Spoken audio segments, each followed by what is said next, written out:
Good afternoon friends, বনিস ওয়ার্ল্ডে সবাইকে স্বাগত। আশা করি তোমরা সবাই খুব ভালো আছো, আমিও খুব ভালো আছি।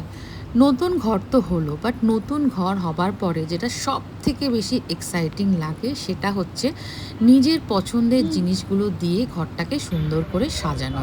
হ্যাঁ, নতুন ঘরের জন্য শপিং করতে যেতে কিন্তু ভীষণ ভীষণ ভীষণ ভালো লাগে। আমার মনে হয় তোমরা সবাই এই সিচুয়েশনটার সাথে রিলেট করতে পারবে।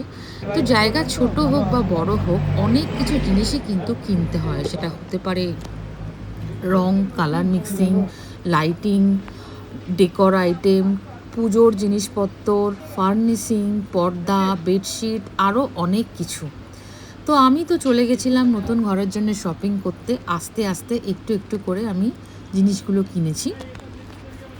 আর বরাবরই না আমার ঘর সাজাতে, সাজিয়ে গুছিয়ে রাখতে খুবই ভালো লাগে।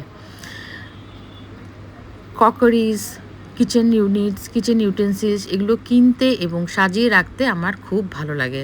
তো আমি যেহেতু আমার ঘরের থিম রেখেছি pink and white and golden, তো আমি তার উপরেই সব কিছু বেস করে জিনিসপত্রগুলো দেখছিলাম। তোমরা কারা কারা ঘর সাজাতে পছন্দ করো এবং তোমরা কারা এখন এই ফেজ দিয়ে যাচ্ছ, নতুন ঘরের জন্য শপিং করছো, কোথা থেকে কি কিনছো, অবশ্যই আমার সাথে শেয়ার করো। আমিও তোমাদের সাথে শেয়ার করব। তোমাদের যদি কোনো ইনফরমেশান লাগে তোমরা আমাকে কমেন্ট করো, আমি তোমাদের জানিয়ে দেবো। আর বনিস ওয়ার্ল্ডকে সবাই ফলো করে দিও, লাইক করে দিও, আর আমাকে জানিও বনিস ওয়ার্ল্ডের ভিডিও দেখতে তোমাদের কেমন লাগছে। তো চলো, দেখা হবে নেক্সট ব্লগে। টাটা।